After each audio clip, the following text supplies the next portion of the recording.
To Men is a poem written by Ella Wheeler Wilcox, an American author and poet, in the late 19th century.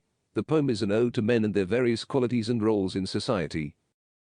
Here is the full text of the poem. To Men.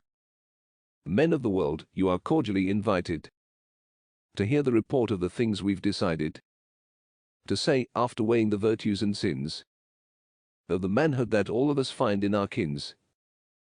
We've pondered, we've studied, we've talked and we've thought. And we've tried to express what each one of us sought. And we've settled it here, once and for all, that men are the bravest and best of us all. We'll tell you quite frankly, and this is the truth. There's nothing on earth like the heart of a youth. And the heart of a man, in its bosom of pride, is noble and true, whatever betide. You've faced the great dangers, the flood and the flame, and borne in the conflict a valorous name. You've battled with sickness, with want and with care, and still you've been steadfast, unflinching and rare. You've been in the midst of the riot and roar, and stood like a rock on the perilous shore. You've been in the van of the armies of peace, and labored and toiled for the world's increase.